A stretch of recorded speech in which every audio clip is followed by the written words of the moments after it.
So మీరు ఈ మంత్రాన్ని పంచతత్వ మంత్రం, మహామంత్రం, తర్వాత గీతా మహత్యంలో ఉన్నటువంటి శ్లోకాలు చూడకుండా చెప్పండి ఒకసారి. స్టార్ట్. జయ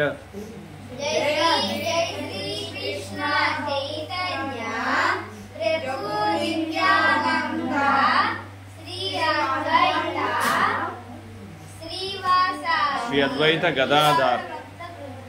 మళ్ళీ శ్రీ అద్వైత తర్వాత ఏంటి?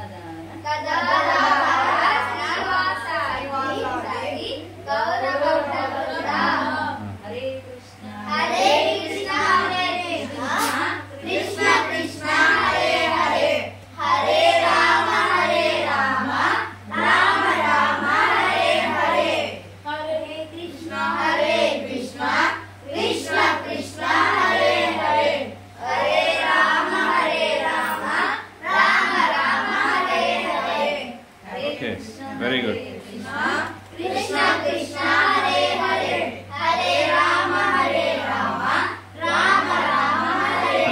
ఇటు కూర్చో, అటు కూర్చో, సిట్ దేర్. అందరూ కవర్. ఓకే ఓకే, చెప్పండి శ్లోకాస్ చెప్పండి.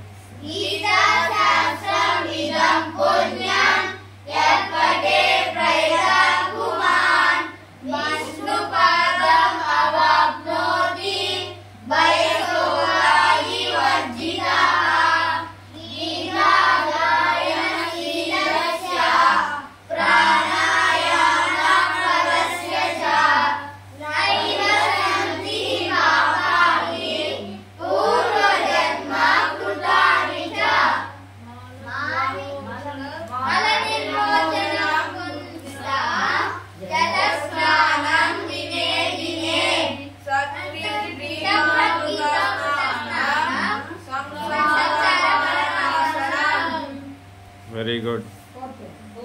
ఫోర్త్ది కూడా వచ్చిందా?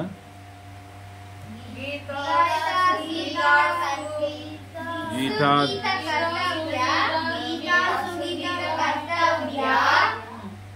కిమన్యే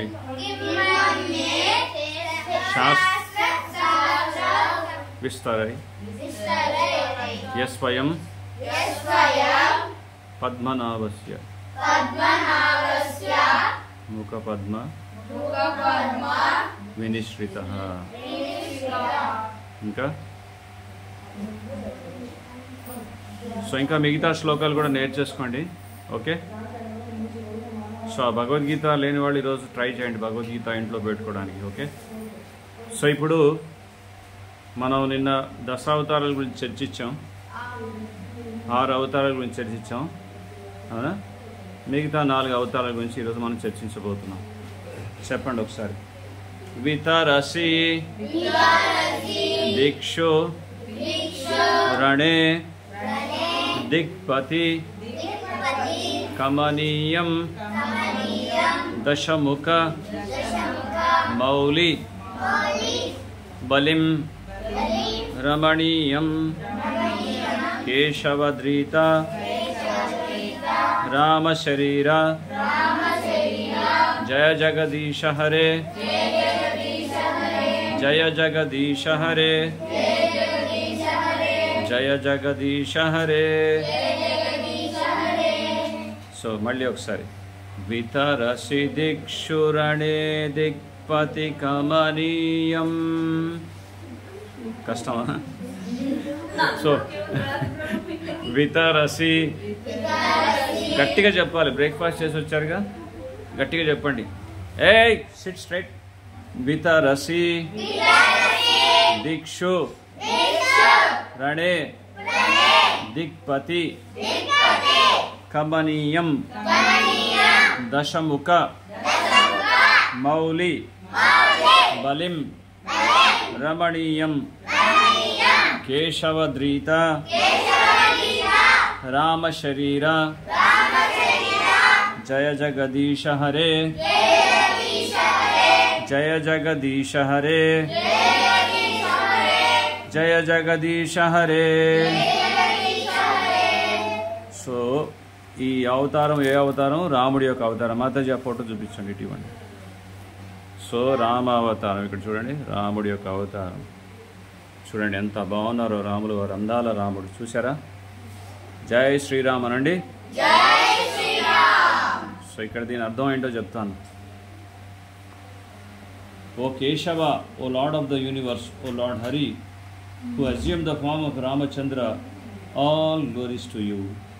In the battle of Lanka, you destroyed the 10-headed demon Ravana and distributed his heads as a delightful offering to the presiding deities of the 10 directions, headed by Indra. This action was long desired by all of them, who were very much harassed by this monster. So, monster అంటే ఏంటో తెలుసా? రాక్షసుడు. So ఎవరా రాక్షసుడు?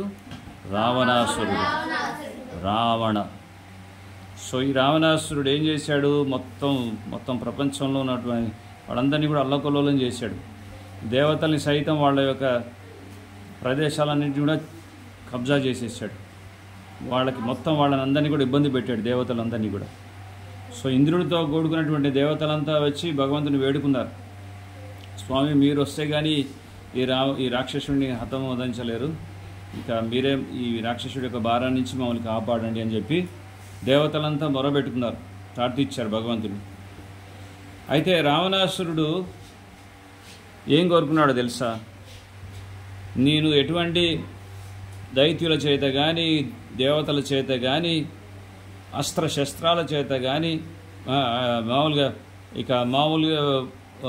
మృగాల చేత కానీ, క్రూర మృగాల చేత కానీ నేను చంపబడకుండా ఉండాలని చెప్పి చాలా తెలివిగా కోరుకున్నాడు. ఆయన ఏమనుకున్నాడంటే, ఆఫ్టర్ ఆల్ మనుషులు ఏం చేస్తారులే నన్ను అనే మనుషుల్ని అండర్ ఎస్టిమేట్ చేశాడు. అందుకే శ్రీరామచంద్రుడు ఏ రూపంలో వచ్చారు? మానవ రూపంలో వచ్చారు. సో భగవంతుడు మానవ రూపంలో వచ్చినా సరే భగవంతుడే. భగవంతుడు ఎప్పుడు మనిషితో సమానం అవ్వడు. అర్థమవుతుందిగా? భగవంతుడి యొక్క స్థానాన్ని ఎప్పుడు కూడా మనుషులతో, సాధారణమైనటువంటి గొప్ప వ్యక్తులతో పోల్చకూడదు. భగవంతుడు ఒక బాలకృష్ణుడిగా వచ్చిన, ఒక పెద్ద నరసింహస్వామిగా వచ్చిన, కూర్మ అవతారంగా వచ్చిన, వరాహ అవతారంగా వచ్చిన, ఈవెన్ రాముడిగా వచ్చినా కానీ భగవంతుడే. భగవంతుడు ఎప్పుడు కూడా మనిషి కాదు. అర్థమైందా? నీకు అర్థమైందా? Did you understand? ఏం చెప్పాను చెప్పు. నిన్నే సో మాట్లాడకూడదు, ఓకే? వినాలి. ఇప్పుడు నిన్నే ఫోకస్ చేస్తున్నాను. సో ఈ విధంగా మర్యాద పురుషోత్తముడిగా, అంటే ఆదర్శవంతమైనటువంటి రాజు ఏ విధంగా ఉండాలి, ఆదర్శవంతమైనటువంటి పుత్రుడు ఏ విధంగా ఉండాలి, ఆదర్శవంతమైనటువంటి పతి ఏ విధంగా ఉండాలి అని చెప్పి ఒక మనుషులకందరికీ ఆదర్శాన్ని చూపించడానికి భగవంతుడు అవతరించున్నారు. సో ఇక్కడ ఇందాక చదివినటువంటి దశావతార స్తోత్రంలో వితరసి దిక్షు రణే దిక్పతి కమనీయం అంటే రావణాసురుడు, దశకంఠుడైనటువంటి రావణాసురుడు యొక్క 10 తలల్ని ఖండించి దశ దిక్కులలో ఉన్నటువంటి అధిష్టాన దైవాలకి నైవేద్యంగా పంపించాడు రాముడు. అందుకే రావణాసురుడి యొక్క సంహారాన్ని మనం పండుగగా చేసుకుంటాం. ఆ పండుగ పేరేంటి చెప్పండి పిల్లలు? అది దీపావళి అనుకోండి. దీపావళి ఏంటి? రాముడు తిరిగి వచ్చినటువంటి రోజు అయోధ్యకి. దశకంఠ సంహారం చేసినటువంటి వెరీ గుడ్. దసరా అంటే అర్థం ఏంటో తెలుసా? దశ అంటే 10, చంపినటువంటి రోజు. సో దసరా. సో దశ దిక్కులుగా రాక్షసుడి యొక్క తలల్ని ఛేదించి దశ దిక్కులుగా ఉన్నటువంటి అధిష్టాన దైవాలకు నైవేద్యంగా పంపించారన్నమాట. సో వితరసి దిక్షు రణే దిక్పతి కమనీయం దశముఖ మౌలి బలిం అంటే ఖండించారు. దశముఖ మౌలి బలిం రమణీయం కేశవద్రీత రామ శరీర అనండి. కేశవద్రీత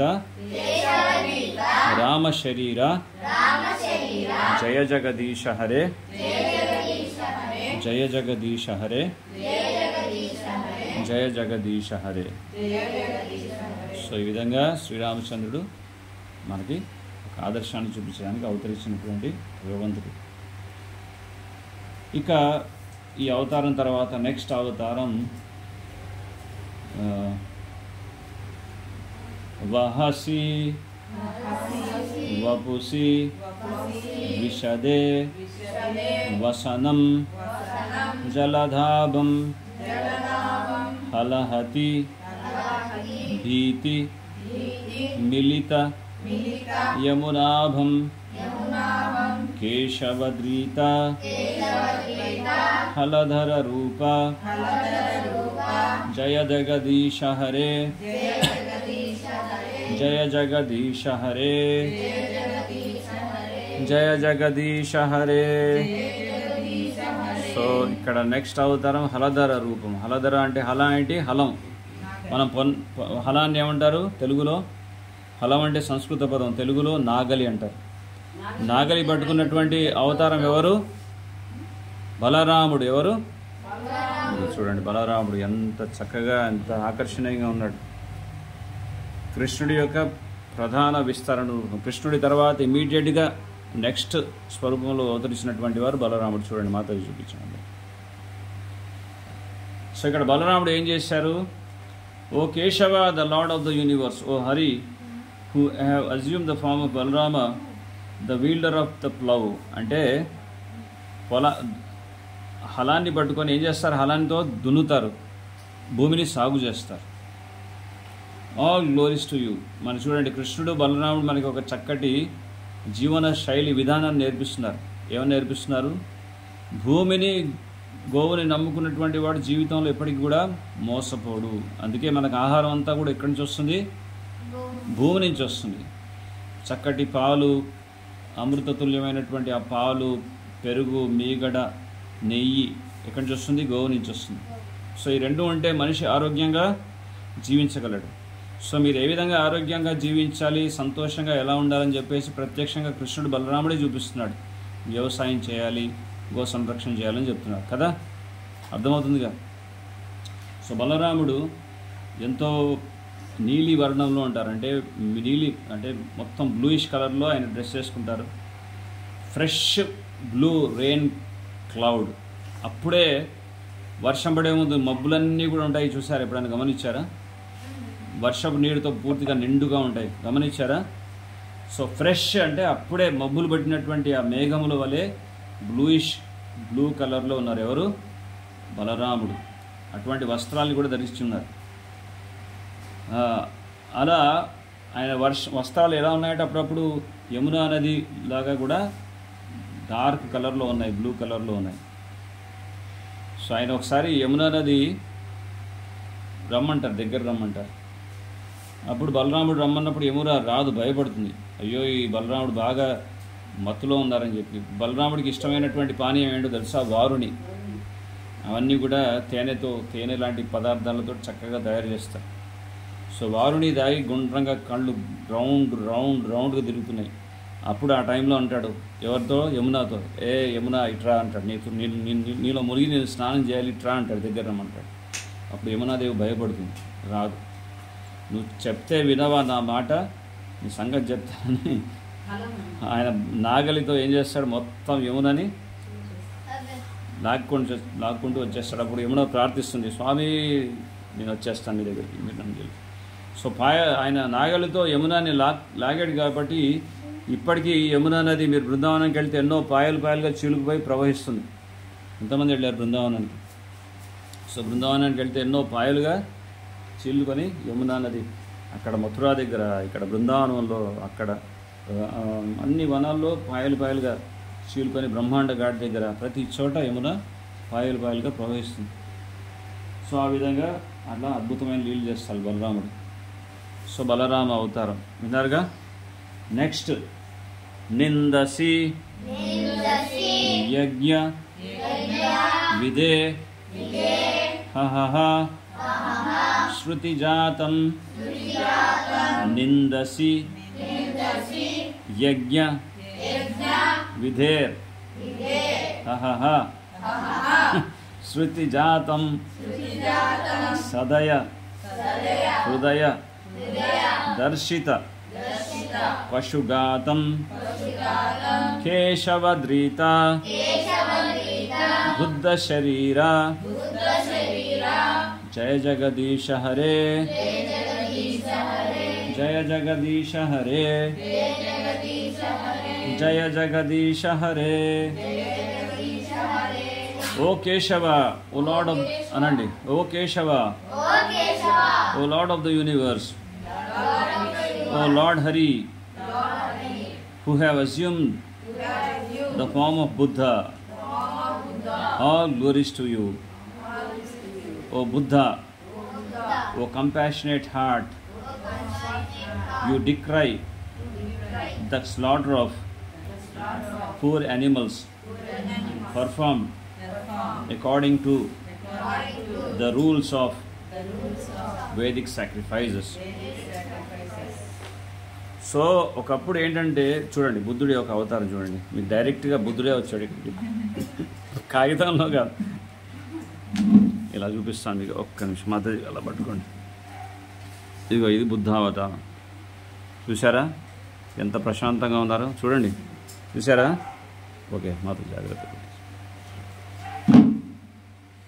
సో బుద్ధుడు అవతరించి, ఎందుకంటే నిందసి యజ్ఞ, నిందసి యజ్ఞ అంటే యజ్ఞాలు చేస్తూ అక్కడ అపరాధాలు చేస్తున్నారు.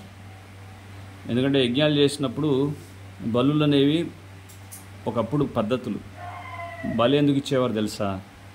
ఒక జంతు అశ్వమేధ యజ్ఞం కానీ గోమేధ యజ్ఞం కానీ బలి ఇచ్చినప్పుడు వాటికి వెంటనే నూతనమైనటువంటి మానవ దేహం అనేవి పొందేవి. అర్థమైందా? వాట్ నేనేం చెప్పాను? యజ్ఞం చేసేటప్పుడు ఏం చేసేవారు? బలి ఇచ్చేవారు. బలి ఇచ్చిన తర్వాత ఏమయ్యేది? వాటికి వెంటనే మనిషి రూపం వచ్చేసేది, మానవ దేహం వచ్చేసేది. సో ఒక పశువు నుంచి, ఒక జంతువు నుంచి మనిషిలాగా వాళ్ళు మారిపోయారు కాబట్టి ఆ విధంగా వాళ్ళకి ఉన్నతమైనటువంటి దేహం అనేది కలిగింపజేసేవాడు యజ్ఞాల ద్వారా. సో ఈ విషయాన్ని అర్థం చేసుకోక జంతువుల బలులు అనేటువంటి ఒక మాటను పట్టుకొని విపరీతంగా రక్తపాతం మొదలుపెట్టారు. జంతువులు బలి ఇవ్వడం, చంపడం, విపరీతంగా చంపడమే కాదు వాటి మాంసభక్షణ చేయడం, అలా విపరీతమైనటువంటి హింసాకాండ మొదలైపోయింది. ఎక్కడ చూస్తే అక్కడ రక్తసిక్తం అయిపోయింది, మొత్తం రక్తంతో తడిసిపోతుంది అన్నమాట. సో అప్పుడు ఏం చేశారు? బుద్ధుడు అవతరించారు.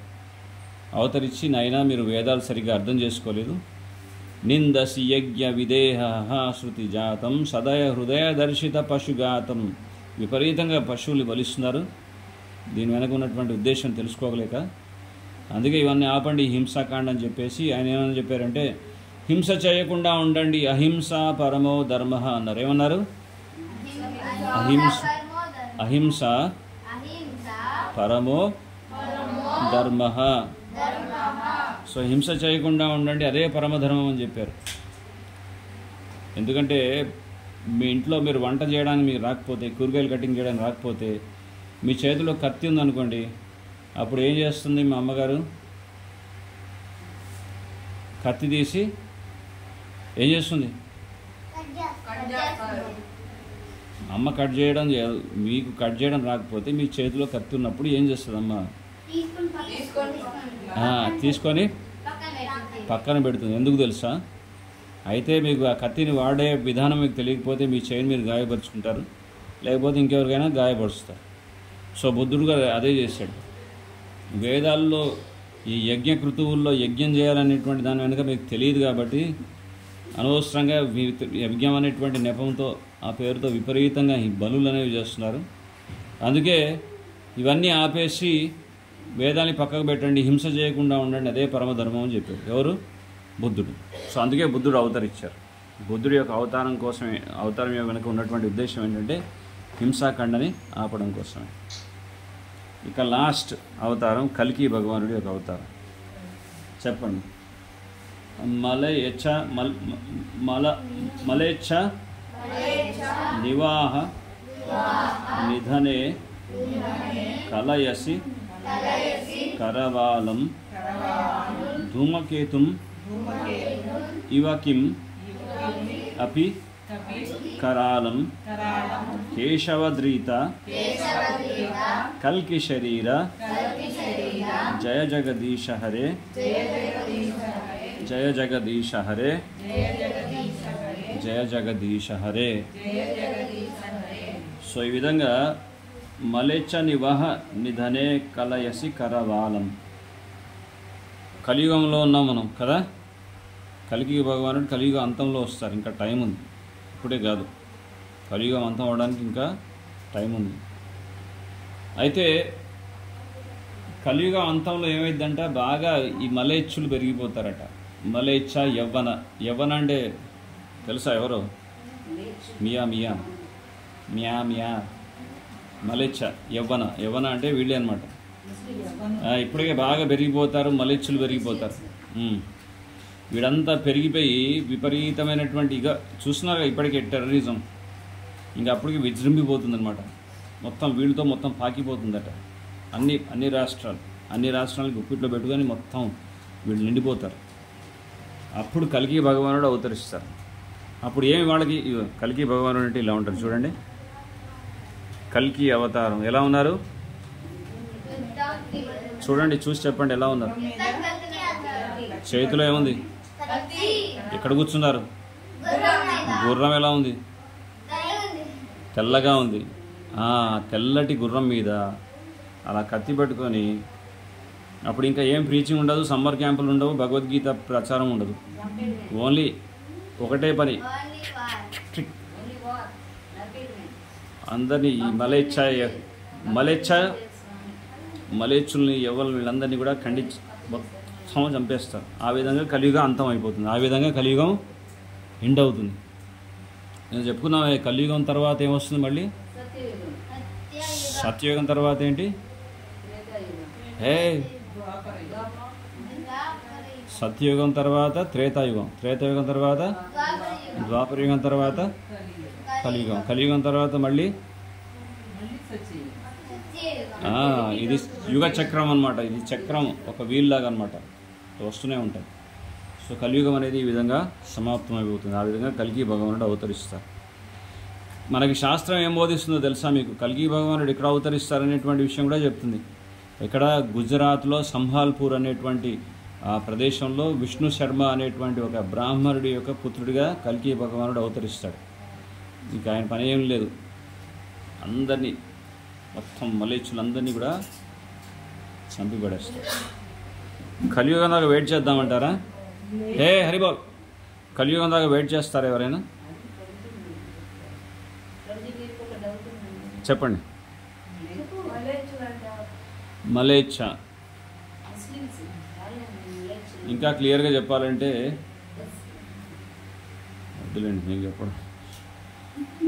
మల అంటే మల విసర్జన చేసేటటువంటి ఆ ద్వారాలు ఏవైతే ఉన్నాయో వాటి మీద కోరిక కలిగినటువంటి వాళ్ళు, అంటే వారు లస్టీ దట్టి రాస్కెల్స్ అన్నమాట, యవ్వనులు. సో అటువంటి యవ్వనులు మలేచ్చులు వీళ్ళందరూ పెరిగిపోతారు. సో వీళ్ళ ద్వారా ఆ విధంగా వీళ్ళందరినీ కూడా చంపేస్తారు భగవంతుడు. అర్థమైందిగా? సో ఇది దశావతారాలు. ఏంటి దశావతారాలు? ఈ దశావతారాల గురించి అన్నీ విన్నారు మీరు కదా పూర్తిగా. సో ఈ దశావతార స్తోత్రాన్ని రచించినటువంటి వారు ఎవరు చెప్పండి? శ్రీ జయదేవ కవిర్ ఇదం ఉదితం ఉదారం శృణుసుఖదం శుభదం భవసారం కేశవద్రీత దశవిధ రూప జయ జగదీశ హరే జయ జగదీశ హరే జయ జగదీశ హరే.